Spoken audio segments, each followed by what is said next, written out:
Praise to the Most High God of Abraham, Isaac, and Jacob, and peace to everyone that's here today. Peace to everyone that's watching us on the internet as well as listening in on the phone line. And as always, it's good to stand before you on the Lord's Sabbath day. And today, we're going to deal with a lesson. We're going to deal with envy today. And envy leads to a lot of other things because it's one of the lusts of the flesh. Envy is. We're going to read that in the book. But envy it's not just isolated just to people in the world. People in the truth can be envious as well. And we're going to show you that all throughout the script. Even amongst the disciples of Jesus, there was a problem. But he cut it short quick. But let's see what we're going to deal with the definition of envy first. So we can, once we start reading these examples, we'll know exactly what's going on. So if you could flip over to the second page of the handout, we're going to read what envy is. And it's already highlighted in yellow. I got some ink now, so I made it easy for you. And this is right out the dictionary. Let's read the definition of envy. This was highlighted in yellow. Go ahead.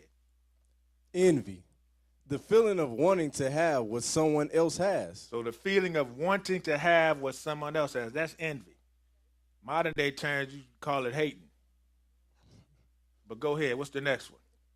Painful or resentful, awareness of advantage enjoyed by another, joined with the desire to possess the same advantage. So painful or resentful awareness of an advantage and joined by another with the desire to possess that same advantage.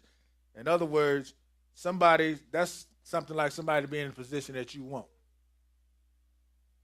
To give you an example of it, okay? You envy their position because that's what you want. Let's look at some synonyms for envy. Go ahead. Covetousness. So envy will lead to, that's what covetousness is, envy. And we know what the book says, thou shalt not covet. What else? Enviousness. Green-eyed monster. This what's in yellow. All right, jealousy. Jealousy. So enviousness can lead to jealousy. And we know what happens when you get jealous. People start dying. Because look what happens when the Lord gets jealous. He kills a lot of people.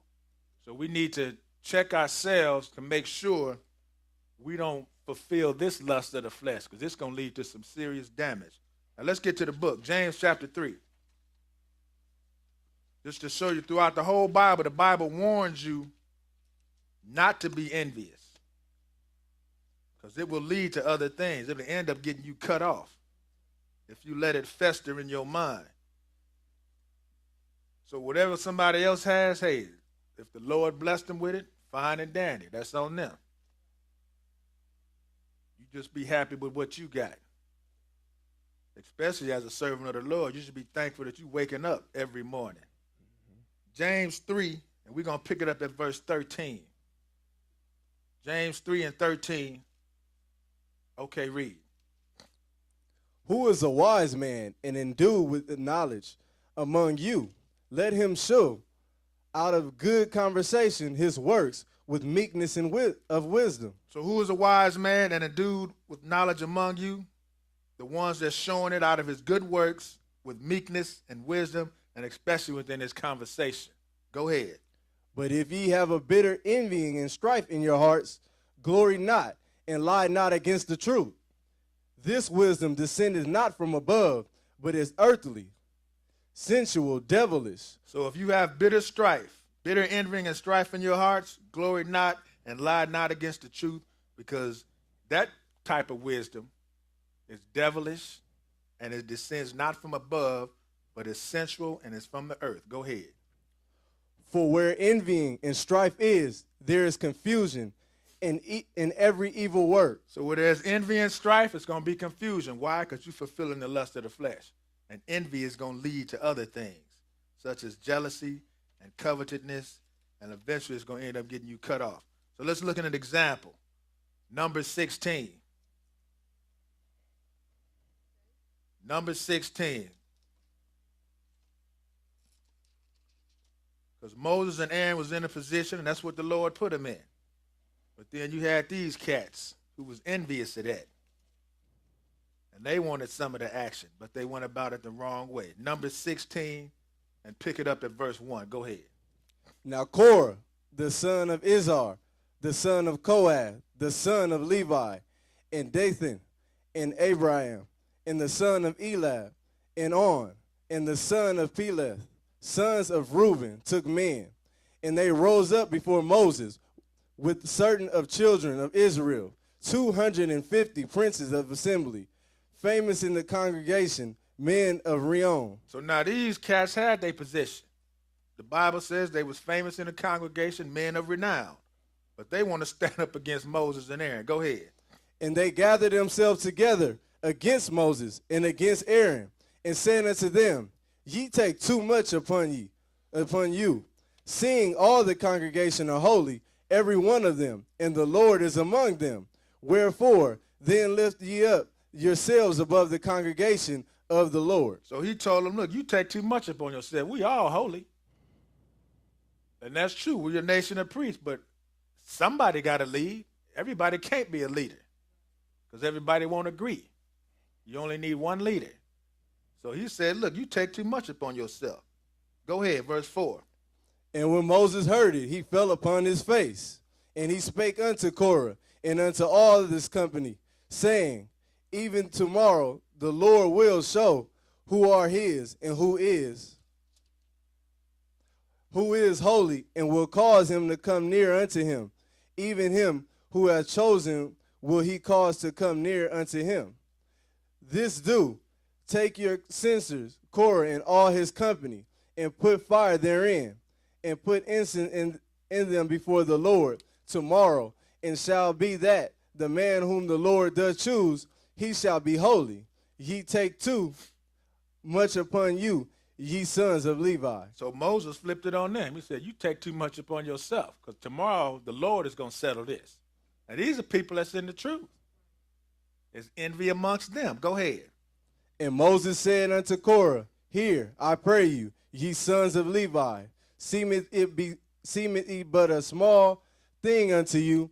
The God of Israel hath separated you from the congregation of Israel, to bring you near to himself to do the service of the tabernacle of the Lord, and to stand before the congregation to minister unto them. And he hath brought thee near to him, and all thy brethren, the sons of Levi, with thee, and seek ye the priesthood also, for which cause both thou and all thy company are gathered together against the Lord. And what is Aaron, that ye murmur against him? And Moses sent to call Dathan and Abiram, the sons of Elab, which said, We will not come up. Is it a small thing that thou hast brought us up out of the land that floweth with milk and honey, to kill us in the wilderness, except thou makest thyself altogether a prince over us? Moreover. That's good. That's good. So now we see Moses told Dathan and Abiram, come on up, and they got stiff-necked. They were like, no, we ain't coming up. Forget you, man. You done took us out of slavery that was flowing with milk and honey to take us out in the desert to die. That's what they call Egypt, a land flowing with milk and honey, slavery. This is how messed up Israel is. Skip down to verse 23 and read it. And the Lord spake unto Moses, saying, Speak unto the congregation, saying, Get ye up from the tabernacle of Korah and Dathan and Abiram. And Moses rose up and went unto Dathan and Abiram, and the elders of Israel followed him. And he spake unto the congregation, saying, Depart, I pray you, from the tents of these wicked men, and touch nothing of theirs, lest ye be consumed in all their sins. So they gat up from the tabernacle of Korah, Dathan and Abiram, on every side. And Dathan and Abiram came out and stood in the door of the tents, and their wives and their sons and their little children. And Moses said, Hereby ye shall know that the Lord has sent me to do all these works, for I have not done them of my own mind. If these men die the common death of all men, or they be visited after the visitation of all men, then the Lord had not sent me. But if the Lord make a new thing in the earth upon her mouth, and swallow them up with all the appertain unto them, and they go down quick in the pit, then ye shall understand that these men have provoked the Lord. So now the Lord got to do something. Moses said, look, if these men die a common death, then you know the Lord ain't working through me. But if the earth open up and swallow them and their families, then you know the Lord is working through me. So what happened? Verse 31.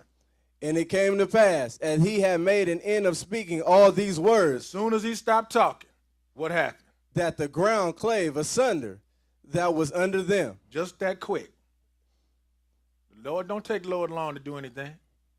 Just that quick. The ground opened up, and what happened? And the earth opened her mouth and swallowed them up in their houses, and all the men that appertain unto Korah, and all their goods. They and all that appertain to them went down alive into the pit, and the earth closed upon them, and they perished from among the congregation. And all Israel that were round about them fled at the cry of them, for they said, lest the earth swallow us up also. And there came out a fire from the Lord, and consumed the 250 men that offered incense. So now the earth opened up, swallowed Korah and all his people, and then the fire came down and got the other 250 cats. The Lord ain't playing. But see, these cats, they came out as a show of force.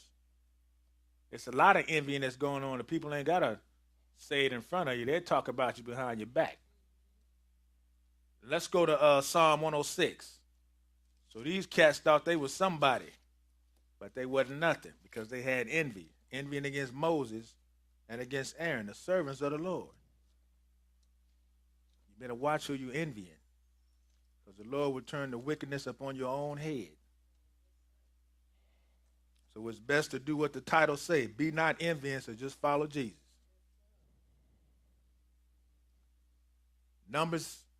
Psalm 106.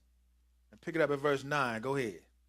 He rebuked the Red Sea also, and it was dried up. So he led them through the depths as through the wilderness.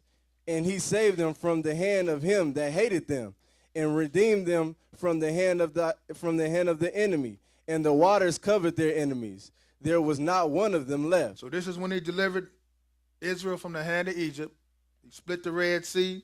The waters covered the Egyptian army. And what did they do after that? Verse 12. Then believed they his words. They sang his praise. Then they believed his words and they sang his praise. It seemed like with Israel, the Lord always have to show them something for them to believe. And then when he showed it to them, they believe, but just for a quick second. Keep reading. They soon forgot his works.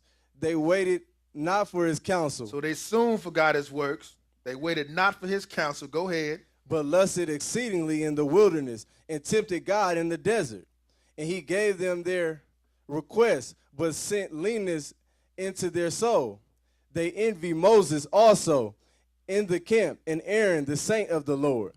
The earth opened and swallowed up Dathan, and covered the company of Abiram. And a fire was kindled in their company. The flame burned up the wicked. And we saw that. We just read that in Numbers. And what caused that? They envy. They envied Moses and Aaron. Let's go to Daniel 6. Daniel 6. Daniel chapter 6. And here's some people that didn't like Daniel because of the position that he was in. Him being a captive or a slave had a higher position than the people that was homeborn. But they didn't like that. So they plotted against Daniel to get him taken out of the way. Daniel 6 and verse 1, read it. It pleased Darius to set over the kingdom 120 princes, which should be over the whole kingdom, and over these 3 presidents, of whom Daniel was first, that the princes might give accounts unto them, and the king should have no damage. Then this Daniel was preferred above the presidents and the princes, because an excellent spirit was in him, and the king thought to set him over the whole realm. Then the presidents and the princes sought to find occasion against Daniel concerning the kingdom, but they could find none occasion nor fault, for as much as he was faithful, neither was there any error or fault found in him. So Daniel was set over the whole realm of Babylon because the king trusted him. He was a man he could trust. Even though he was a captive, he could be trusted. So the presidents and the princes, they sought to find occasion against Daniel concerning the kingdom. They wanted to see if this dude was skimming off the top. You know, let's find something against him to get him out of his position. But they couldn't do it because Daniel was true and he was an honest man. So they tried to get him to do what? Go ahead. Then said these men, we shall not find any occasion against this Daniel, except we find it against him concerning the law of his God. Bad move. That was the wrong move. You should have been satisfied with that and let it go. But now they want to come and find something against him concerning his God. Go ahead. Then these presidents and princes assembled together to the king and said thus unto him, King Darius, live forever. All the presidents of the kingdom, the governors and the princes and the counselors and the captains have consulted together to establish a royal statute and to make a firm decree that whosoever shall ask petition of any god or man for 30 days, save of thee, O king, he shall be cast into the den of lions. So now they done got all together, the Senate and the House, and they done passed some legislation. But go ahead. Now, O king, establish the decree and sign the writing, that it be not changed according to the law of the Medes and Persians, which altereth not. Wherefore King Darius signed the writing and the decree. Now, when Daniel knew that the writing was signed, he went into his house, and his windows being open in the chamber toward Jerusalem, he kneeled upon his knees 3 times a day, and prayed and gave thanks before his God, as he did aforetime. So even though Daniel knew this law was passed, he still did the same thing. That's why I don't care how much legislation that they passed for this same-sex stuff, we still going to read the book. We're going to read this book till we turn blue in the face. Keep reading. Verse 11. Go ahead. Then these men assembled and found Daniel praying and making supplication before his God. Now they found Daniel praying like always, and they said, okay, we got him now. Because the king signed this decree, and when they found Daniel praying to his God, they went right to the king and they said, look, you know you signed this, right? But here's your partner Daniel over here. He ain't going by what the law says. Now, according to the punishment of this law, you got to throw him in the lion's den. And that's exactly what he did.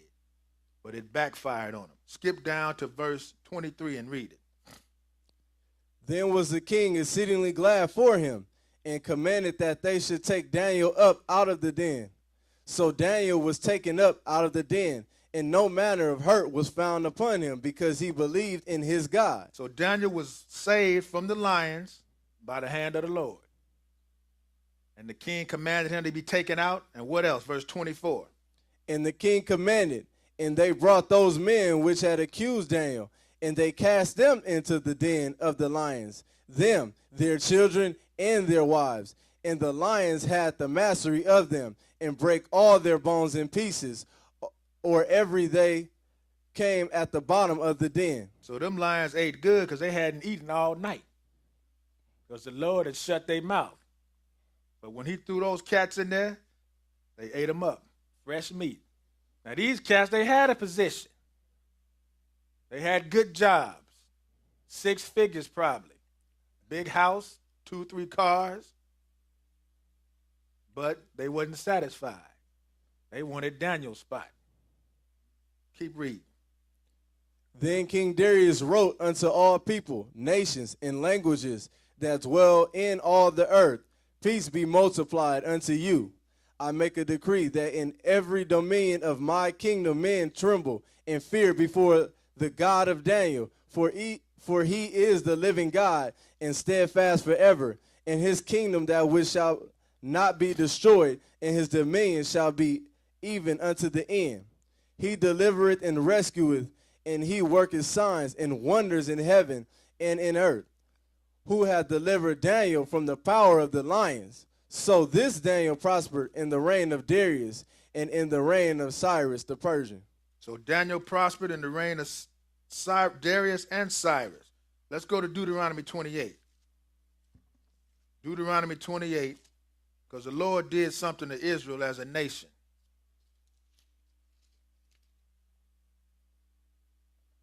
That's why we want to be like everybody else. We are envious of everybody else. And we don't even take it to heart. We are a unique and peculiar people. We are supposed to stand out. We are not supposed to be like everybody else. But because we're in captivity and the images that are portrayed to us, that's what we see, that's what we want to be. And I don't even have to go into no specifics of us, of how we want to look like everybody else. But it was the Lord. The Lord did it to us. Deuteronomy 28, and we know this chapter, but we're going to hit and miss a little bit. Deuteronomy 28, we're going to start at 33. Go ahead. The fruit of thy land and all thy labors shall a nation which thou knowest not eat up, and thou shalt be only oppressed and crushed always. So the fruit of thy land and all your labors shall a nation which thou knowest not eat up. So in other words, you're going to be working for free. You're going to be working for somebody else. They're going to get rich off of you, and you're going to be oppressed and crushed always. 34, read it. So that thou shalt be mad for the sight of thine eyes which thou shalt see. So you're going to be mad, just walking around just mad at the world. And that's how some of these Hebrews are. I call them the mad Hebrews because they are mad at the world, especially the white man. 36, read it. The Lord shall bring thee, and thy king which thou shalt set over thee, unto a nation which neither thou nor thy fathers have known, and there shalt thou serve other gods, wood and stone. And that's what we're doing. Every nation we scattered in, we serving their gods. Go ahead, verse 37. And thou shalt become an astonishment, a proverb, and a byword among all nations, whither the Lord shall lead thee. And every nation we in, they got a special name for us. Skip down to verse 43. The stranger that is within thee shall get up above thee very high, and thou shalt come down very low. So the stranger that is within thee, he's going to come up very high, and you're going to be very low. And that's some envy right there. Why is it that this guy can have everything and I can't have nothing? And as hard as I work, I still can't get to where he's at. That's some serious envy. And that's what we shoot. That's why whenever we come into some money, I don't care who it is, you always got to show somebody you got it because you ain't never had it. So the first thing you do is get you a big old car with the booming system and the spree wells, the rims, 2 or 3 of them. You know, then it's all about the jewelry. I mean, look how they portray us on TV. Mm-hmm. This is what we do. Because we ain't used to having nothing. Slaves, they never had nothing.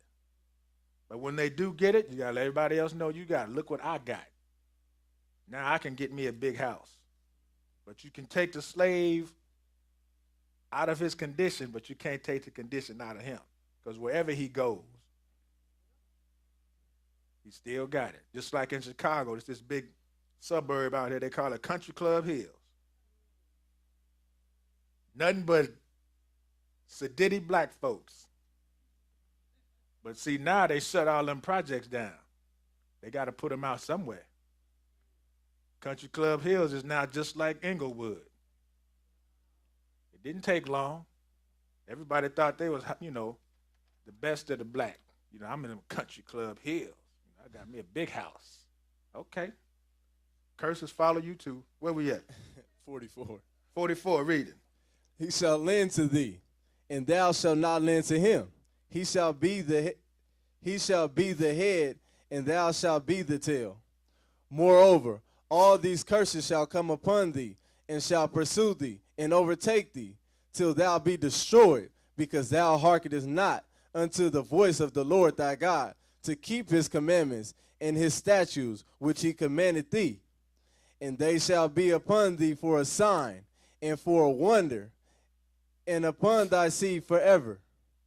Because thou servest not the Lord thy God with joyfulness and with gladness of heart, for the abundance of all things. 48, read it. Therefore shalt thou serve thine enemies, which the Lord shall send against thee, in hunger, and in thirst, and nakedness, and want all the things. So you're going to serve your enemies that the Lord shall send against thee in hunger, and thirst, and nakedness, and in want of all things. Want of all things. We want it all. We serving, but we ain't getting nothing. So we always want it. And you always looking at somebody else that got it. And that envious mentality sets in. And Israel will go to the extreme. Some will keep it to a level of just, all right, I'm being content with what I got, but, I still, look at that grass on the other side. But others will take it into action. They will stick people up. I don't have nothing, but I don't want you to have nothing either. Keep reading. And he shall put a yoke of iron upon thy neck until he have destroyed thee. The Lord shall bring a nation against thee from far, from the end of the earth, as swift as the eagle flieth, a nation whose tongue thou shalt not understand, a nation of fierce countenance, which shall not regard the person of the old, nor show favor to the young. So every nation we scatter, they don't care about us. Black life don't mean nothing. They be talking behind closed doors, it's good. They treat dogs better than they treat us. I was looking at this thing about these fires that just happened. And, Gentiles, they love their dogs. And this lady, she said in this order, she was so happy, even though her house got destroyed, she was happy that her dog, her family, and her friends made it. Just like that. The dog. What about your family? But I guess the dog is your family. Romans 10. But that's Gentile mentality. You see what they did to Michael Vick over some dog fighting. And it ain't like he started it. We don't get dog fighting we don't make up things on our own. We get everything from these other nations. He did not invent dog fighting. Just like they got these chickens fighting, Can you get in trouble for that? Romans 10 and 19. Let's read it. Romans 10, verse 19. Hold on, let me get there. All right, go ahead. One verse, read it. But I say, do not Israel know? First Moses said, I will provoke you to jealousy by them that are no people, and by a foolish nation I will anger you. So the Lord said, I'm going to provoke you to jealousy, which is the same thing as envy. From a nation, from a people by jealousy to them there are no people, and by a foolish nation I will anger you. That's why we are envious of everybody around us. I don't care what country we in or what nation we in. We on the bottom. And people that's on the bottom always envious of people that's on the top or that's above them. And the Lord put us in that position. But he told us in Proverbs 3 what not to do. Go to Proverbs 3. Even though when we're in the position that we in, this is what he told us. Proverbs 3 and one verse. Because when you start envying another person, you're going to start acting like them and doing what they doing to get the position that they in. But the Lord told you not to do that. Proverbs 3, verse 31, read it. Envy thou not the oppressor, and choose none of his ways. So don't envy your oppressor, and don't do nothing that he's doing, because it's going to get you cut off. So be not envious, just follow the Lord. Flip over to Proverbs 14. Proverbs 14. One verse here. Verse 30. Proverbs 14 and 30. Read it. A sound heart is the life of the flesh. A sound heart is the life of the flesh. A sound mind The only way to keep your mind sound is to stay in this book. A sound mind is the heart of the flesh, but what? But envy, the rottenness of the bones. But envy is the rottenness of the bones. See how bad this envy is? That's why you can't do it. Genesis 37. Genesis 37. And let's look at Joseph. So envy is just not something that goes on within the world.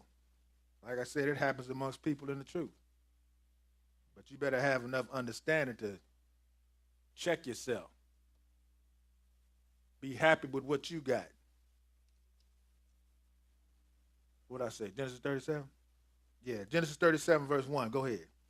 And Jacob dwelt in the land wherein his father was a stranger, in the land of Canaan. These are the generation of Jacob. Joseph, being 17 years old, was feeding the flock with his brethren, and the lad was with the sons of Bela, and with the sons of Zilpah, his father's wives.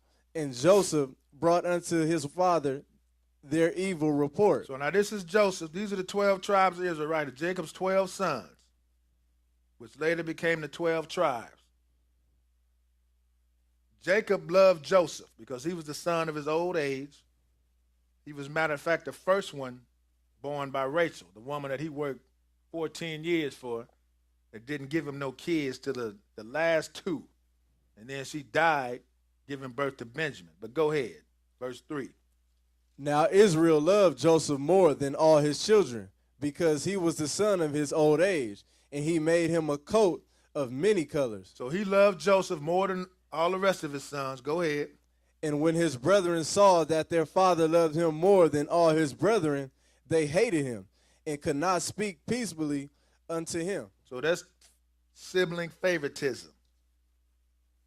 And his brothers, that will divide a family in half if you show favor to one child than the other one. It'll tear it up. Skip down to verse 11 and read it. And his brethren envied him, but his father observed the saying. So Joseph had some dreams. He could interpret dreams. And the dream that he had, that his siblings, his father and his mother was going to bow down to him. And they didn't like it. But Jacob knew what he was talking about. But his brothers envied him. And when you let envy fester for so long, jealousy going to set in.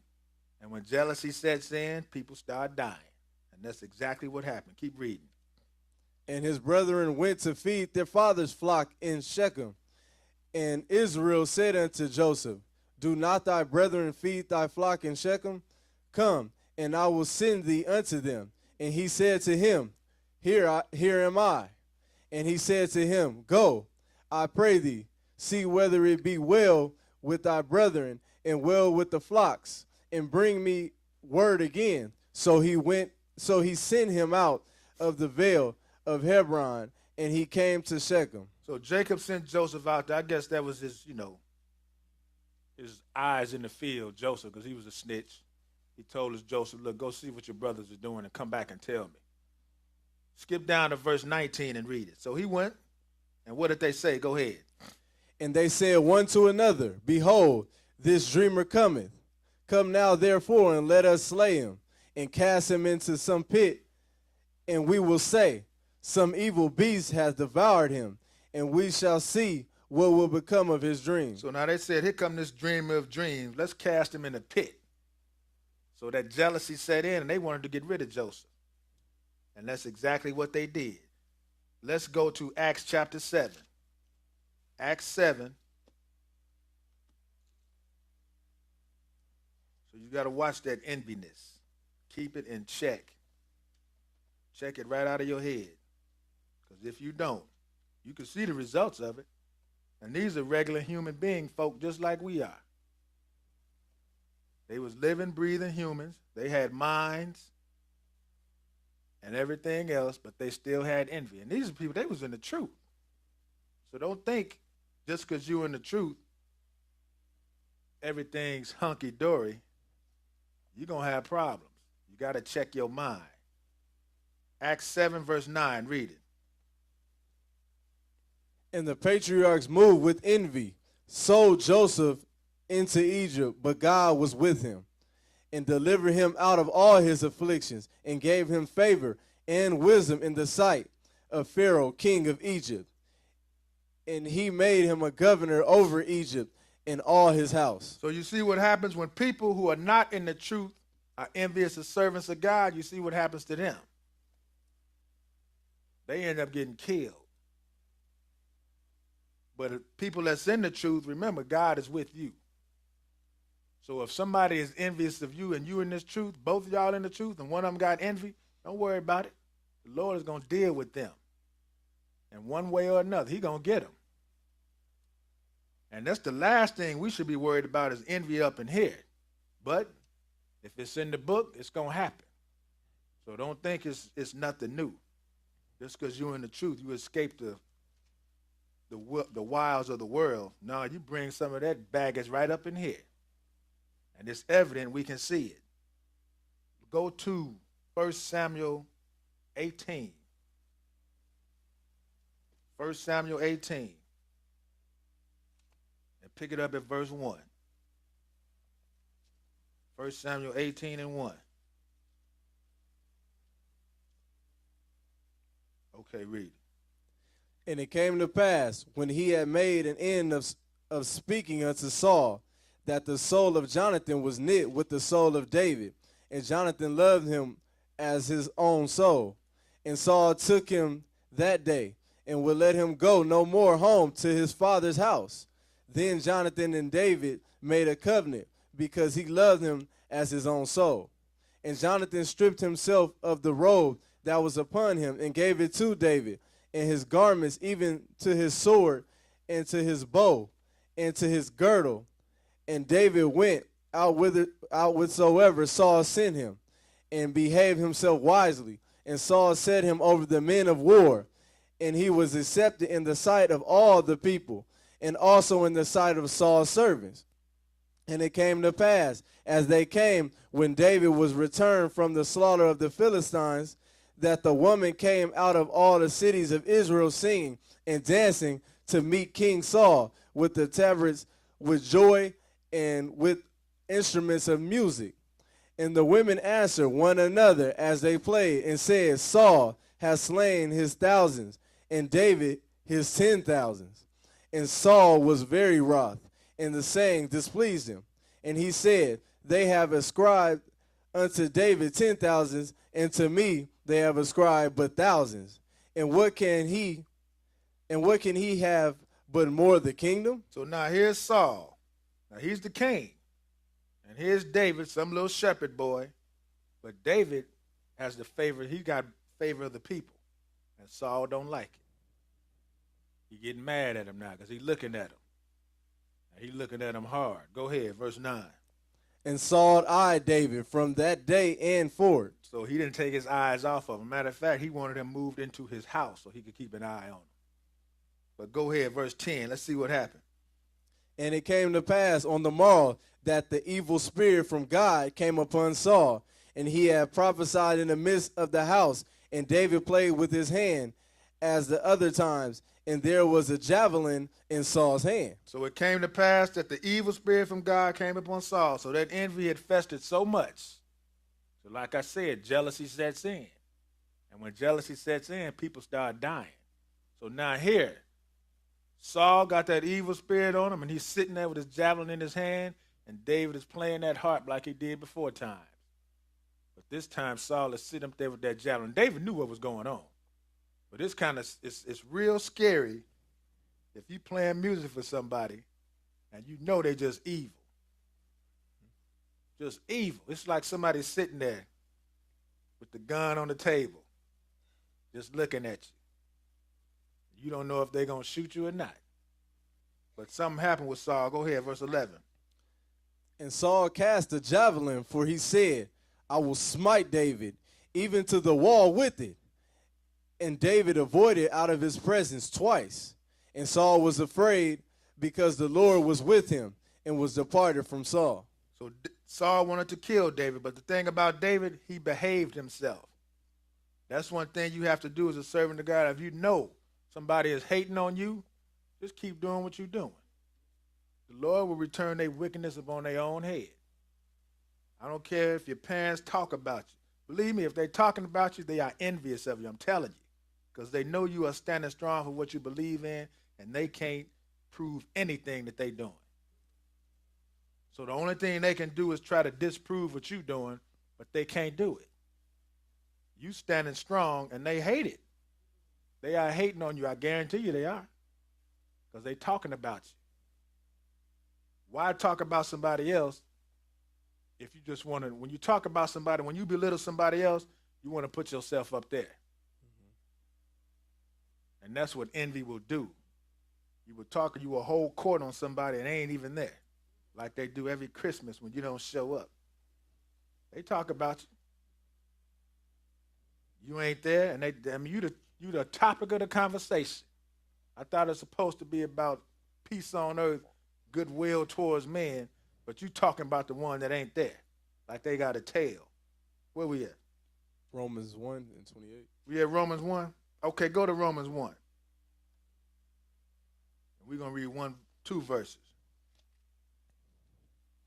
Romans 1.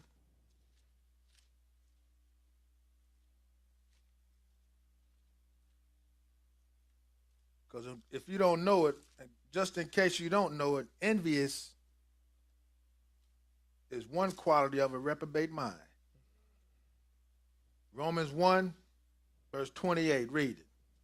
And even as they did not like to retain God in their knowledge, God gave them over to a reprobate mind to do those things which are not convenient, being filled with an unrighteousness, fornication, wickedness, covetousness, maliciousness, full of envy, murder, debate, deceit, malignity, whisperers. Okay, that's good. We'll read all the rest of them. Go ahead.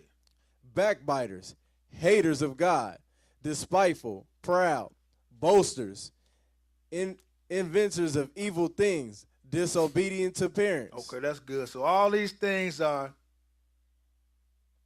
qualities of a reprobate mind. And if you got them all, you really out the back door.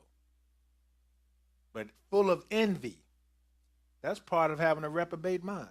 And that's something we don't need. Because if you're full of envy, and envy festers in your mind, eventually you're going to get all the rest of these. And the X is on your back, and it's just a matter of time before the Lord take you out. So get rid of all that envy. Let's go to 1 Thessalonians 4. Flip right over to 1 Thessalonians 4. 1 Thessalonians 4. And let's read this. Verse 9.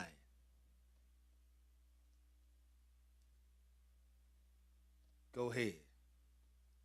But as touching brotherly love, ye need not that I write unto you, for ye yourselves are taught of God to love one another. And that's in the commandments. You're supposed to love your neighbor as yourself. If you love your neighbor like you love yourself, you ain't going to envy your neighbor, or you ain't going to covet nothing that your neighbor has. You ain't going to hate on them. You ain't going to steal from them. You definitely ain't going to kill them. But you just going to love them. Go ahead. And indeed ye do it toward all the brethren which are in all Macedonia.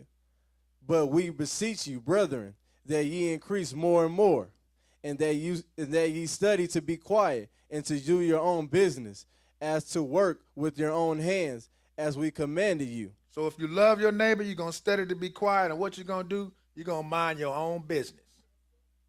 Because my grandmother always said, if you mind your business 6 months out the year and stay out of other folks' business the other 6 months, you'll be all right. So mind your own business and work with your own hands as we commanded you. Verse 12. That ye may walk honestly toward them that are without, and that ye may have lack of nothing. So that you may walk honestly toward them that don't have nothing, and that ye may have lack of nothing. But you got to mind your own business, first of all. Proverbs 23.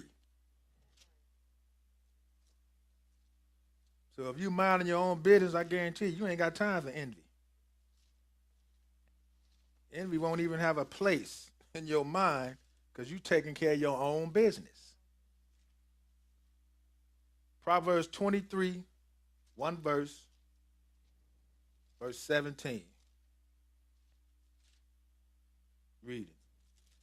Let not thine heart envy sinners, but be thou in fear of the Lord all the day long. So don't let your heart envy sinners, because sinners, they got it all.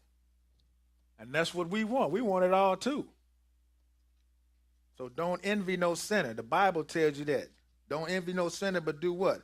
Let your heart be in fear of the Lord all day long. Just like the title say, be not envious. Follow Jesus. Let's go to Psalm 73 and show it to you again. Back up to Psalm 73.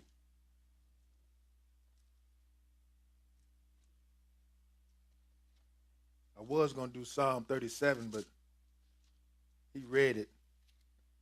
Open the scripture, so we just go to Psalm 73. But it's going to tell you the same thing about envying sinners. Psalm 73, verse 1, read it.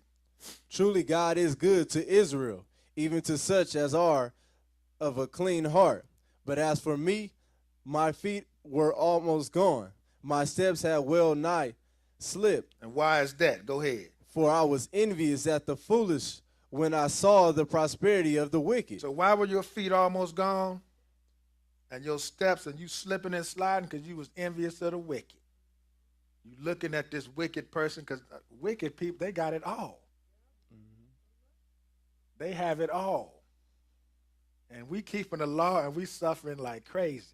But this all right. I'd rather suffer like this than suffer as a murderer or a thief or a busybody, like the book say. Go ahead. For there are no bands in their death, but their strength is firm. They live a long time. Go ahead. They are not in trouble as other men, neither are they plagued like other men. Therefore pride compasses them about as a chain. Violence covereth them as a garment. They walk around like can't nothing happen to them, can't nothing touch them. I'm above the law. And that's what happened to Israel when they get a lot of money. They think they above the law too, but the law will bring you down, have you scared. Look at this cat. What's he locked up now? Chris Brown. Got so famous he thought he was above the law. Nope. Locked him up. He thinking now. Go ahead. Their eyes stand out with fatness. They have more than heart could wish. They are corrupt and speak wickedly concerning oppression. They speak loftily. They set their mouth against the heavens, and their tongue walketh through the earth. And this is what David is saying. Look, my feet almost slipped because I was looking at these cats. And I wanted to be just like them. I was envious of the wicked. But we just read in Proverbs 23, do not envy sinners. Leave them alone. Job 5. Flip back to Job 5. One verse here. Then we're going to start wrapping it up. Job 5.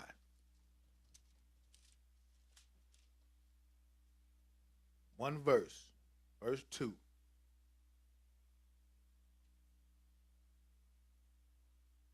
Job 5 and verse 2. Read it. For wrath killeth the foolish man, and envy slayeth the silly one. So anger or wrath will kill the foolish man, and envy slayeth the silly one or the fool as well. Silly and foolish is all the same thing. But the end result, if you continue and let it fester, you're going to end up 6 feet under by the hand of the Lord. He's going to do it. Let's go to Acts 13. Acts 13. We're going to pick it up at verse 13. Because these cats, they was envious of Paul. He wasn't doing nothing but speaking the truth. Acts 13 and 13. Read it. Now when Paul and his company loosed from Paphos, they came to Perga and Pamphylia, and John departed from them, returned to Jerusalem. But when they departed from Perga, they came to Antioch in Pisidia, and went into the synagogue on the Sabbath day and sat down. And after the reading of the law and the prophets, the rulers of the synagogue sent unto them, saying, Ye men and brethren, if ye have any word of exhortation for the people, say on. Then Paul stood up, and beckoning with his hand said, Men of Israel, and ye that fear God, give audience. So they let Paul speak. And it's funny that Paul is in the synagogue on the Sabbath day. The same person that they try to go into his letters to kill the Sabbath. Seems like he's keeping it. But that's another lesson. So they asked him if he got anything to say on, and he said a mouthful. And after it was said and done, verse 42, go ahead. And when the Jews were gone out of the synagogue, the Gentiles besought that these words might be preached to them the next Sabbath. So the Gentiles heard everything Paul was saying, and they wanted them same words to be preached to them on the next Sabbath. Go ahead. Now when the congregation was broken up, many of the Jews and religious proselytes followed Paul and Barnabas, who speaking to them persuaded them to continue in the grace of God. So now when everything was broken up, and everybody was going their own way, Paul had this crowd following him and Barnabas. And they just kept saying the same thing to them, persuaded them to continue in the grace of God. Go ahead. And the next Sabbath day came almost the whole city together to hear the word of God. So the next Sabbath came almost the whole city together. Not separately. They came together to hear the word of God. What happened? Verse 45. But when the Jews saw the multitudes, they were filled with envy and spake against those things which were spoken by Paul, contradicting and blaspheming. So when them old school Hebrews saw the multitudes, they was filled with envy. And what did they do? They started speaking against what Paul was. They started speaking against the truth. Trying to rough them up, trying to say, well, like they did in Acts 15, y'all need to get circumcised. Wait a minute. Paul didn't tell us that. Because remember, Abraham was called in uncircumcision. Then he got circumcised. But you just can't come. Just like when you bring somebody in the truth, you can't cut Christmas off. You can't kill Christmas from them right away. Because they ain't going to want to hear you. You got to gradually bring them in. Feed them slowly. Like my wife, I fed her slowly till my mother let the cat out the bag. And our whole thing was, if I'd have known you didn't do Christmas and Easter, we wouldn't be talking. But I had to slowly, you bring them in slowly. Don't take all their stuff away first. Don't burn their house down in one shot. Burn it down slowly. That way they'll give them time to get out. But keep reading. We finished that? No. Go ahead. Then Paul and Barnabas waxed bold and said, It was necessary that the word of God should first have been spoken to you. But seeing ye put it from you, and judge yourselves unworthy of everlasting life, lo, we turn to the Gentiles. So since y'all don't want to hear this word, somebody will hear it, because the Lord said he was going to be a light to the Gentiles. Go ahead.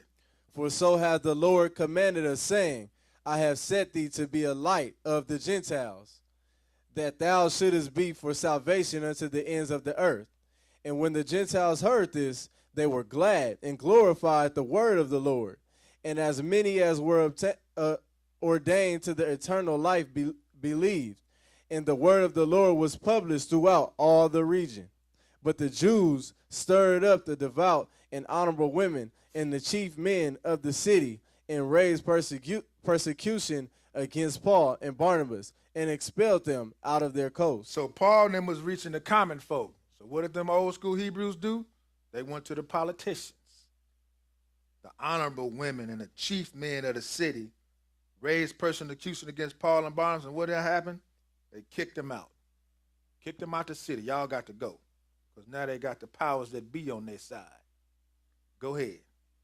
But they shook off the dust of their feet against them, and came unto Iconium. And the disciples were filled with joy and with the Holy Ghost. So Paul and them was like, cool, man, no problem. Kick my feet. See ya.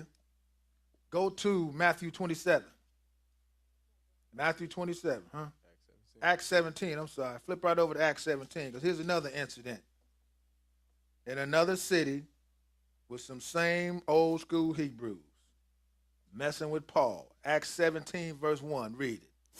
Now when they had passed through Amphipolis and Apollonia, they came to Thessalonica, where was a synagogue of Jews.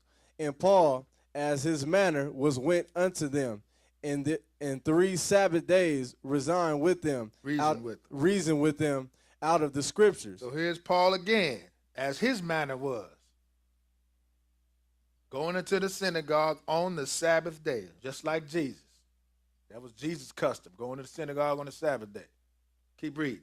Opening and alleging that Christ must needs have suffered and risen again from the dead, and that this Jesus, whom I preach unto you, is Christ. And some of them believed and consorted with Paul and Silas, and of the devout Greeks a great multitude, and of the chief women not a few. So some believed and consorted with Paul and Silas, and devout Greeks a great multitude, and of the chief women not a few. So Paul has some women in some kind of position listening to him. That's going to get some people mad. Verse 5, go ahead. But the Jews which believed not moved with envy. Here they go again. Old school Hebrews, moving with what? Envy, jealousy. Go ahead.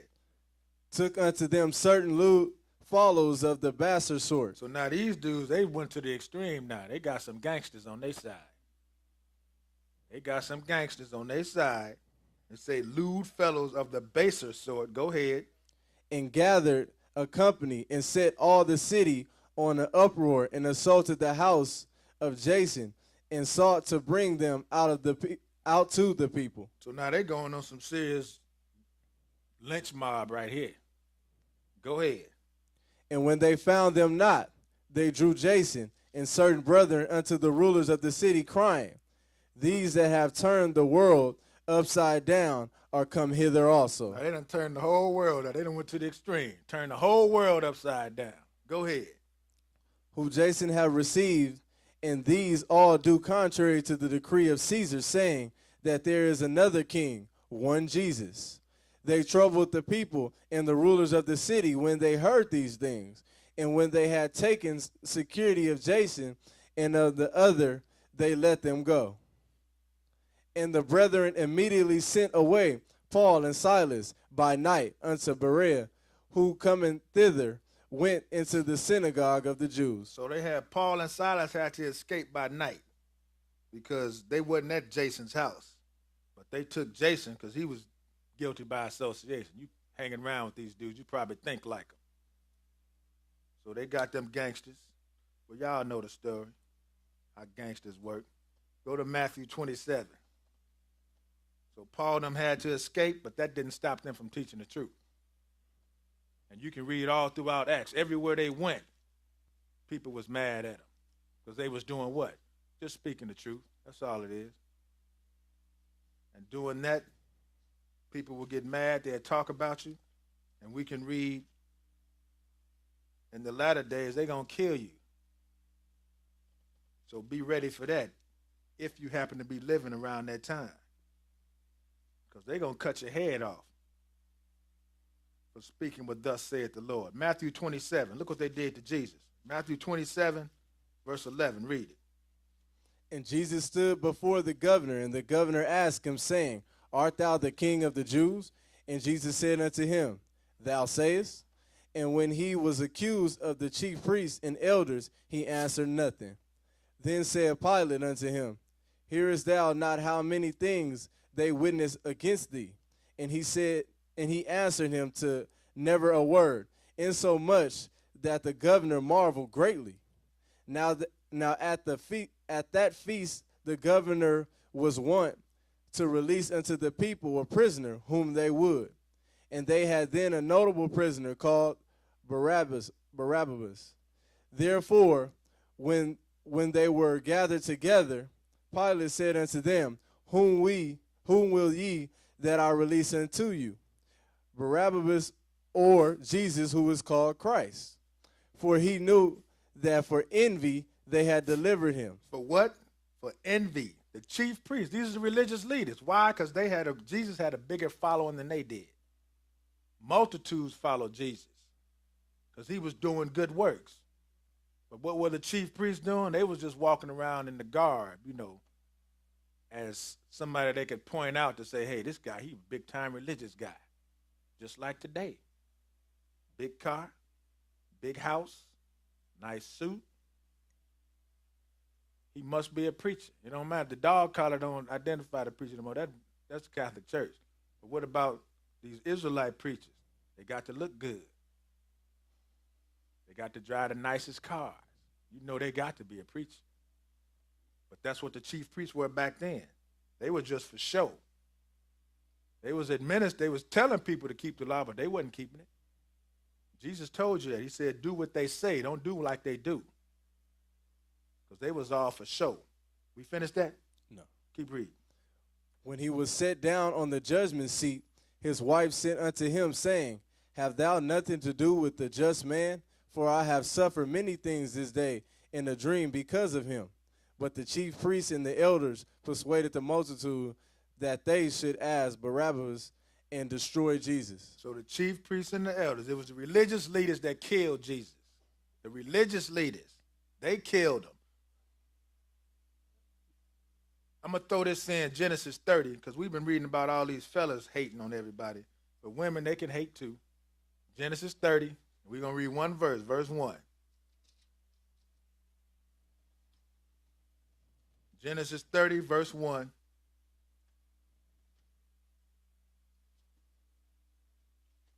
Okay, read it. And when Rachel saw that she bare Jacob no children, Rachel envied her sister and said unto Jacob, give me children, or else I die. So now here's Rachel. She ain't having no kids, but she looking over there at her sister, just popping out babies like it ain't nothing. And now she envied her sister. Don't have that envy. Let's go to Genesis 26. Genesis 26, and we almost done. Genesis 26. Pick it up at verse 6 and read it.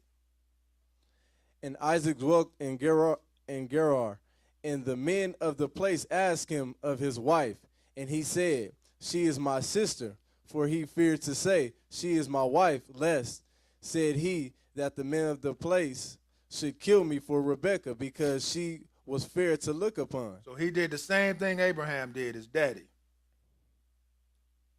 Go ahead. And it came to pass, when he had been there a long time, that Abimelech, king of the Philistines, looked out at a window and saw, and behold, Isaac was sporting with Rebekah his wife. And Abimelech called Isaac and said, behold, of surety she is thy wife. And how sayest thou, she is my sister? And Isaac said unto him, because I said, lest I die for her. So now he told the man that was his sister. But when he looked out the window, he was like, well, hold up, man. If that's your sister, you shouldn't be doing this stuff with it. But go ahead.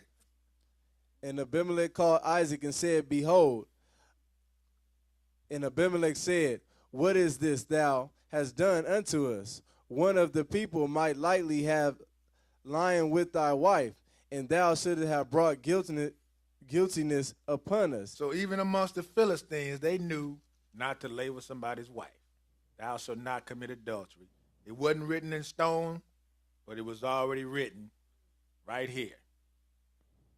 Thou shalt, even the Philistines, these uncircumcised people, like David called them, even they knew. So the law is for the whole world, but people don't want to deal with it. But it was for everybody. Go ahead. And Abimelech charged all his people, saying, he that toucheth this man or his wife shall surely be put to death. Then Isaac sowed in that land, and received in the same year 100-fold. And the Lord blessed him. And the man waxed great, and went forward, and grew until he became very great. So the Lord blessed Isaac. He was rich. He became very great. What else? Verse 14. For he had possession of the flocks, and possession of herds, and great store of servants. and the Philistines envied him. So here we go again with some more envy. This man is dwelling in our land, and he's getting great. He's getting rich. But the Philistines envied him. Go ahead. For all the wells which his father's servants had digged in the days of Abraham his father, the Philistines had stopped them and filled them with earth. So all the wells that Abraham dug, the Philistines stopped them up. They threw dirt in them to fill them up with earth. Go ahead. And Abimelech said unto Isaac, Go from us, for thou art much mightier than we. And Isaac departed thence and pitched his tent in the valley of Gerar and dwelt there. And Isaac digged again the wells of water which they had digged in the days of Abraham his father, for the Philistines had stopped them after the death of Abraham. And he called their names after the names by which his father had called them. And Isaac's servants digged in the valley and found there a well of springing water. And the herdmen of Gerar did strive with Isaac's herdmen, saying, The water is ours. And he called the name of the well Esek, because they strove with him. So Isaac's servants digged in the valley, and they found a well springing with water. So what did they do? They came over, and they was fighting and said, Look, this water is ours. They're like, hold on, how you figure this is yours? I just dug this well. But they said, okay, you can have it. Go ahead.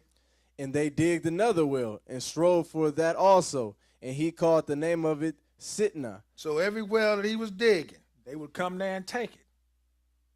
Envy. Go ahead. And he removed from thence and digged another well. And for they strove not. And he called the name Rehoboth. And he said, For now the Lord hath made room for us, and we shall be fruitful in the land. So now they finally dug a well, and they didn't want to have nothing to do with it. So now the Lord, Isaac said, Now the Lord hath made room for us, and we shall be fruitful in the land. Romans 13. Romans 13. So it's like they didn't have nothing, and they didn't want Isaac to have nothing. It's like, man, you can dig right here. There's some water right there. There's plenty of water. Romans 13 and verse 13. Okay, read it. Let us walk honestly as in the day, not in rioting, drunkenness, not in chambering, wantonness, not in strife and envying. So let us walk honestly as in the day, not in rioting or drunkenness or chambering of wantonness, not in strife or envying, but what? Go ahead. But put ye on the Lord Jesus Christ, and make not provision for the flesh to fulfill the lust thereof. So be not envious, but follow Jesus. So you don't fulfill the lust of the flesh. And let's see what some of the lusts of the flesh are. Go to Galatians 5. Galatians 5.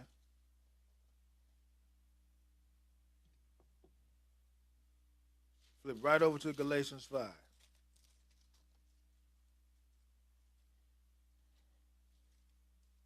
We're going to pick it up at verse 19.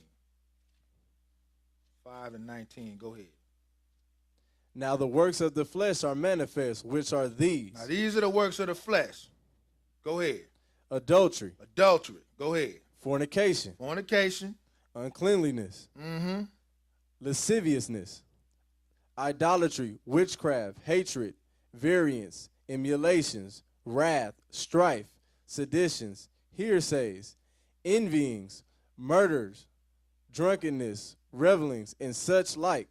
Of the which I tell you before, as I have also told you in the time past, that they which do such things shall not inherit the kingdom of God. So they that do such things, these things right here, these are the works of the flesh. And we know, we read in Romans that a reprobate mind consists of full of envy.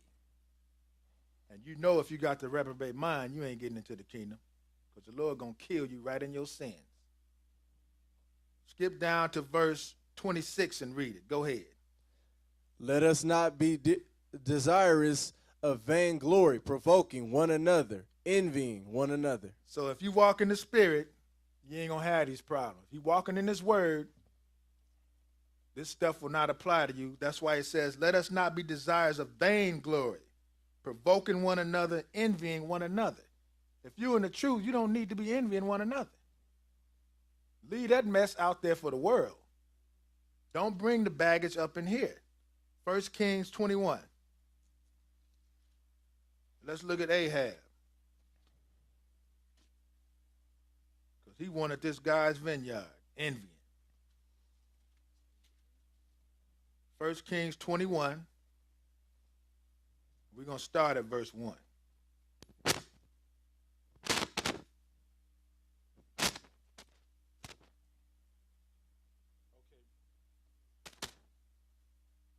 Test it? Okay. 1 Kings 21 and verse 1. Read it. And it came to pass after these things that Naboth the Jezreelite had a vineyard, which was in Jezreel, hard by the palace of Ahab king of Samaria. And Ahab spake unto Naboth, saying, Give me thy vineyard, that I may have it for a garden of herbs, because it is near unto my house. And I will give thee for it a better vineyard than it. Or, if it seem good to thee, I will give thee the worth of it in money. So here's Naboth's vineyard right next to Ahab's place. And he wanted his vineyard to do what? Plant some herbs. Because it's close. Your vineyard is close to my house. Let me have this. Give it to me. And if you don't give it to me, then I'll give you some money for it. But go ahead. And Naboth said to Ahab, The Lord forbidded me that I should give the inheritance of my fathers unto thee. So he said, No, man, this is my inheritance. I can't give this to you. Go ahead. And Ahab came unto his house heavy and displeased because of the word which Naboth the Jezreelite had spoken to him. For he said, I will not give the inheritance of my fathers. And he laid him down upon his bed and turned away his face and would eat no bread. So he went home pouting. Because he didn't have it in him to do what his wife is about to do. Because he was a weak man.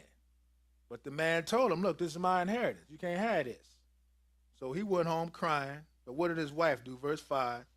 But Jezebel, his wife, came to him and said unto him, Why is thy spirit so sad that thou eatest no bread?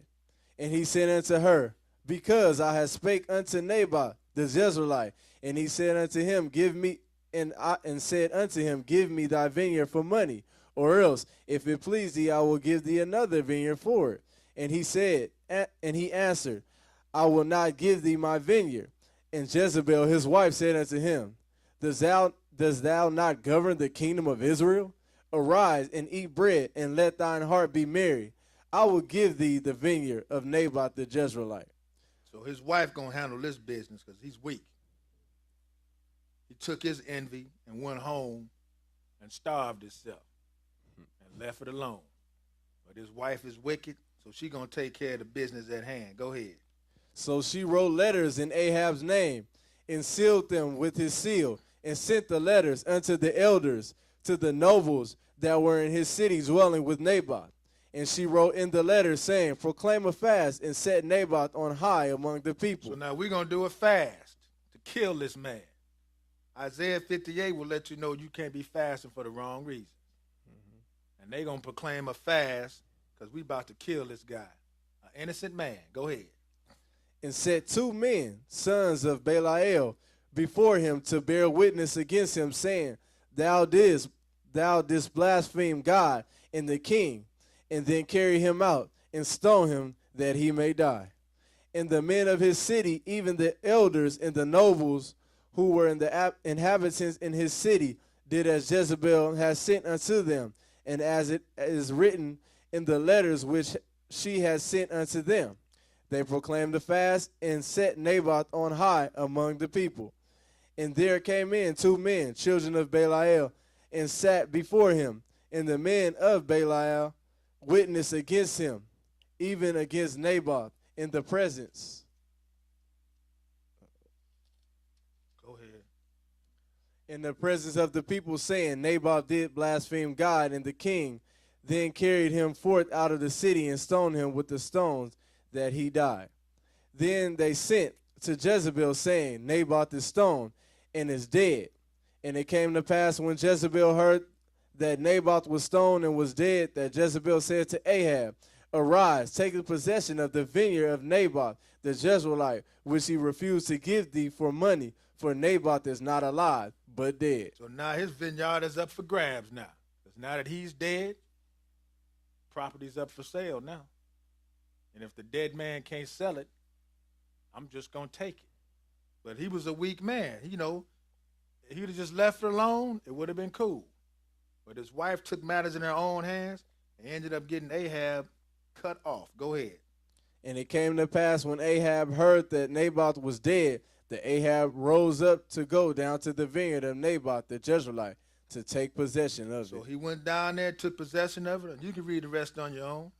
How the Lord sent Elijah down there to pass sentence on him for what he did. Cut his whole household off. That came along later. Go to 1 Corinthians 3.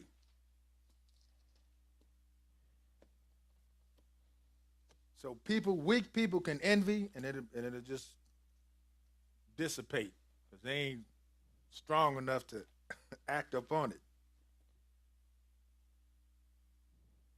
All he had to do was stay in there pouting.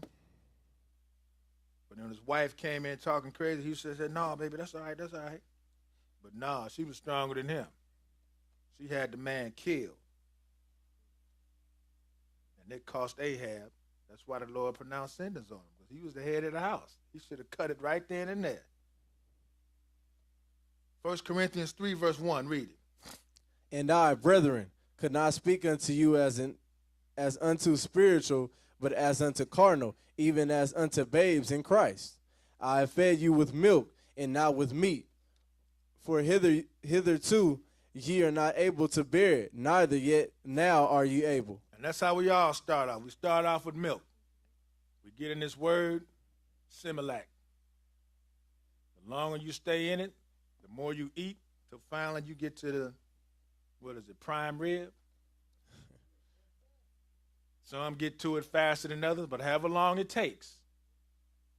Just like Bowie said this morning, how long do you have to sit up under the truth before you start learning? Because, it's like some of the same questions come up over and over and over again from the same people that's been here 9 years, 6 or 7 years. How many times we got to answer it? Apparently you ain't doing no studying on your own. The books say study to show yourself approved. If you continue answering the same questions over and over and over again, you must be lacking in your study department. But anyway, keep reading. For ye are yet carnal, for whereas there is among you envying and strife and divisions, are ye not carnal, and walk as men? For while one saith, I am of Paul, and another, I am of Apollos, are ye not carnal? So that's carnal right there. But keep reading. Go ahead. Who then is Paul, and who is Apollos, but ministers by whom ye believe, even as the Lord gave to every man? So we all know there's a lot of Hebrew Israelite camps out there. Bowie being the biggest that I know of. You got Danny, Marlon, Elijah. Then you got Brother Jacob in Vegas. It's all a lot of camps out here that's teaching this truth. Whoever you decide to follow, cool. But there shouldn't be no envy and strife amongst anybody here. Wherever I'm at, if I know they're speaking the truth, I'm going to go there. Not taking nothing away from my teacher. I still get up in the morning and listen to him. But when it comes time to have the holy gathering, got to go where the gathering is. Keep reading. I have planted, Apollos watered, but God gave the increase. So then, neither is he that planteth anything, neither he that watereth, but God that giveth the increase. So we all got the seed planted from somewhere, but God gave the increase. That's what we have to understand. We can't be shut up because we're not there where we used to be. I didn't know nothing about Elijah's camp when I was out here. I came from Chicago. I was watching DVDs 24 hours on the Sabbath because I didn't have no other means. And when it came time to get the Passover, I knew I had to go somewhere to get the Passover. So they told me where Elijah had a camp out here, and I'm like, boom, I'm there to get the Passover. And from that point on, here I am, having a gathering, not taking nothing away from any of the other teachers. Because if I was in Detroit, I'd be sitting in Danny's class. I know Marlon got a spot up in Fresno somewhere. We everywhere. This carnal stuff, I'm with Bowie. I'm with Elijah. I'm with Marlon. That stuff is carnal right here. That is just crazy. All these brothers teaching the same thing. We all in this truth. Mm-hmm. But keep reading. We finished that? No. Verse 9, go ahead. 8. Now he that planteth and he that watereth are one, and every man shall receive his own reward according to his own labor. For we are laborers together with God. Ye are God's husbandry. Ye are God's building. So we are all laborers together with God. We all in this together. Because when it comes time to flee to the wilderness, I guarantee you it's going to be people there from Bowie's camp, Marlon's camp, Elijah. We all going to be there. So what's the problem? That stuff is carnal. There's no problem amongst them. It's a problem amongst the followers. Remember that. They don't have no problem. They talk to each other all the time. It's everybody else that's following got a problem. The followers had a problem. They ain't got no problem. Matthew 20. Let's look at this parable real quick. Because this parable says a mouthful. Even when it comes time that these brothers got their reward, one of them was clowning the other one. But let's see. Matthew 20, and pick it up at verse 1. Matthew 20 and verse 1. Go ahead. For the kingdom of heaven is like unto a man that is an householder, which went out early in the morning to hire laborers into his vineyard. And when he had agreed with the laborers for a penny a day, he sent them unto his vineyard. And he went out about the third hour and saw others standing idle in the marketplace, and said unto them, Go ye also unto the vineyard, and whatsoever is right I will give you. And they went their way. Again he went out about the 6th and 9th hour, and did likewise. And about the 11th hour he went out, and found others standing idle, and saith unto them, Why stand ye here all the day idle? They say unto him, Because no man hath hired us. He saith unto them, Go ye also into the vineyard, and whatsoever is right, that shall ye receive. So when even as was come, the Lord of the vineyard saith unto his steward, Call the laborers. So he got a vineyard, and he's hiring people to run it. You got some person he hired in the beginning of the day. As time went on, as the hours go on, he was hiring more and more people, but they all got paid the same. So when it was time to get paid, he said, Call the laborers, and we're going to give them their hire. Go ahead. Call the laborers and give them their hire, beginning from the last unto the first. And when they came that were hired about the 11th hour, they received every man a penny. So every man got their portion. They got paid 1 penny. Whether you was hired first or whether you was hired last, you still got the same reward, a penny. Go ahead. But when the first came, they supposed that they should have received more, and they likewise received every man a penny. And when they had received it, they murmured against the good men of the house. So now the ones that was there for the longest, the ones that labored in the vineyard the longest, they felt that they should get more reward than the ones that just came at the last minute. So now they talking about the man that owns the vineyard. Go ahead. Saying, These last have wrought but an hour, and thou hast made them equal unto us, which has borne the burden in the heat of the day. So we've been out here slaving all day in this sun. And they just came right before sundown, ain't hardly did no work, but they still got the same amount we got. That's some envy right there. Go ahead. But he answered one of them and said, Friend, I do thee no wrong. Did not thou agree with me for a penny? Take that thine is, and go thy way. I will give unto this last, even as unto thee. Is it not lawful for me to do what I will with mine own? Is thine eye evil because I am good? It's like, look, man, this is my money. I'm going to do what I want to do with it. Why you got evil towards me? Go ahead. So the last shall be first, and the first last. For many be called, but few chosen. So many going to be called, but few chosen. The last going to be first, and the first going to be last. I don't care how long you've been in this truth. We all going to get the same reward if you stick with it. Whether you get into it when you 80 or you've been in it forever. 20, 30, 40 plus years. We had a sister that just got into it when she was, 86? Something like that, 86, 90? Y'all remember. What's her name? Sister Josie. She got in this truth at 90. She's the one that caught the bus to Indiana to get baptized. 90 years old. She came at the 11th hour. And she's still going to get the same reward as anybody else that's been in this truth for 40, 50 years. So ain't no envy there. But these cats was mad. Now let's go to John 21. John 21. Because we know Peter, the Lord said Peter was going to deny Christ 3 times, and he did, and he cussed the woman out. Then when Mary told him that he was gone, he ran to the grave. He was gone, but then he went right back to work. And the Lord told Peter this.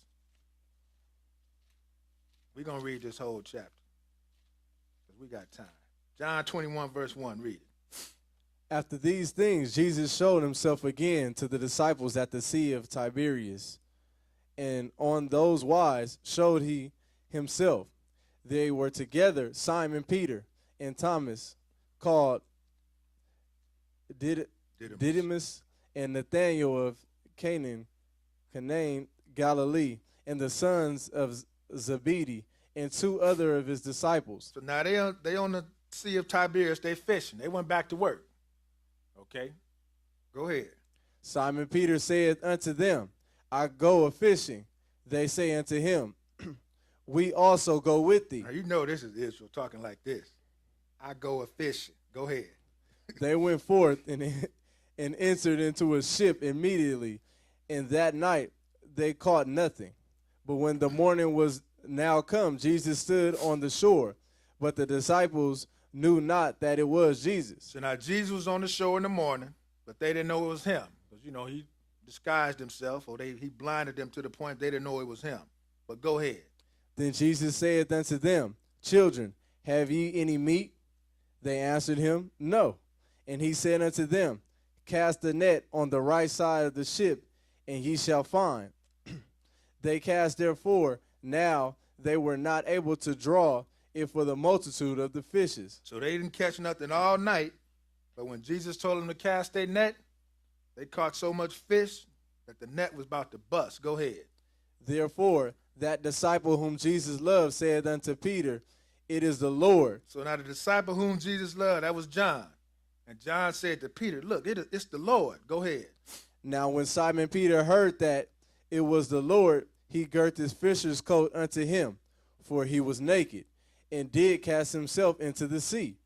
And the other disciples came in a little ship, for they were not far from land, but as it were 200 cubits, dragging the net with fishes. So when Peter heard it was Jesus, he girt his fisher's coat on, he jumped in the water and started swimming toward shore to get to Jesus. Go ahead. As soon then as they were come to the land, they saw a fire of coals there, and fish laid thereon and bread. So when they got to the land, they saw the fire of coals there, and the fish was on the grill. It wasn't wrapped up in no sushi roll. It was on the grill being cooked with some bread, and I'm quite sure it was some hot sauce there too. But go ahead. Jesus said unto them, Bring up the fish which ye have now caught. Simon Peter went up and drew the net to the land full of great fishes, 153, and for all there were also many, yet was not the net broken. Jesus said unto them, Come and dine. And none of the disciples durst ask him, Who art thou? Knowing that it was the Lord.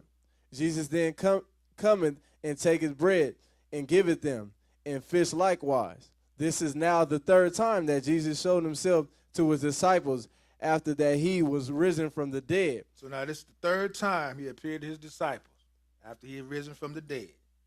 So after they got done eating, verse 15, go ahead. So when they had dined, Jesus said to Simon Peter, Simon, son of Jonas, lovest thou me more than these? He saith unto him, Yea, Lord, thou knowest that I love thee. He saith unto him, Feed my lambs. So he asked Peter, do you love me more than the rest of my disciples? He was like, you know it, Lord, I do. So what did he tell him? Feed my lambs. Go ahead. He said to him again the second time, Simon, son of Jonas, lovest thou me? He said unto him, Yea, Lord, thou knowest that I love thee. He said unto him, Feedeth my sheep. So he asked him again, do you love me? He said, yeah. Then he said unto him, feed my sheep. Go ahead. He said unto him the third time, Simon, son of Jonas, lovest thou me? So he asked him the third time again. And Peter was like, come on, man. I already told you twice. Go ahead. Peter was grieved because he said unto him the third time, Lovest thou me? And he said unto him, Lord, thou knowest all things. Thou knowest that I love thee. Jesus said unto him, Feed my sheep. So he told him again, feed my sheep. Now verse 18, read it. Verily, verily, I say unto thee, when thou wast young, thou girded thyself and walkest whither thou wouldest. But when thou shalt be old, thou shalt stretch forth thy hands, and another gird thee, and carry thee whither thou wouldest not. So he was talking to Peter. So he said, look, when you was young, you put your own clothes on, you went wherever you wanted to go. But when you get old, somebody's going to have to help you. You're going to have to put your hand forward. They're going to have to carry you. So much for being crucified upside down. Sound like he's going to be dying of old age here. But go ahead. So he told him that's what's going to happen to you. Go ahead, verse 19. This spake he, signifying by what death he should glorify God. And when he had spoken this, he said unto him, Follow me. So after he said all that stuff, he told Peter, you're going to get old. You're going to need some help when you get old, just like nowadays. When you get old, you need some help. When you're a baby, you need your diapers changed. When you get older, you need your depends changed. It's all the same. You live long enough to get old, you're going to need some help. And after that, he told him, look, follow me. Go ahead. Verse 20. Look what Peter did. Then Peter, turning about, seeth the disciple whom Jesus loved following. Now he looking at John. Peter turned and looked at John and said, what? Go ahead. Which also leaned on his bread at supper, and said, Lord, which is he that betrayeth thee? Peter, seeing him, said to Jesus, Lord, and what shall this man do? So now he worried about John. He's like looking at John like, Lord, what he going to do? You done already told me how I'm going to die. What he going to do? Go ahead. Jesus said unto him, If I will that he tarry till I come, what is that to thee? Follow thou me. He told him, look, if I let him live till I come back, that ain't nothing. Don't you worry about it. You just follow me. Keep reading. Then went this saying abroad among the brethren, that the disciples should not die. Now they talking amongst themselves. Now, John ain't going to die. Jesus said he ain't going to die. Go ahead. Yet Jesus said not unto him, He shall not die. But if I will that he tarry till I come, what is that to thee? But he told him, look, I didn't say he wasn't going to die. I said if I let him tarry till I come, what is that to you? Don't you worry about it. You take care of your business. And don't worry about John over here. Handle your business. Let's go to the last place. 1 Peter 20. Yeah, finish it up. I'm sorry. Go ahead. This is the disciple which testified of these things and wrote these things. And we know that his testimony is true. Okay, that's good. And we know John was according to these biblical scholars, John was the last disciple to die. But Peter, boy, he was something else, boy. He was like, what's going to happen to this dude? Jesus told him, look, don't you worry about it, man. That ain't nothing to you. Mind your own business. Be not envious, just follow me. And Peter got the message too. 1 Peter chapter 2, just the last place. 1 Peter 2. And pick it up at verse 1. Go ahead. Wherefore, laying aside all malice and all guile and hypocrisies and envies and all evil speakings. So he said, look, wherefore laying aside all malice and all guile and hypocrisies and envies and all evil speaking, by what? Go ahead. As newborn babes desire the sincere milk of the word, that ye may grow thereby. So be not envious, follow Jesus, and I hope you got some understanding. In Jesus' name.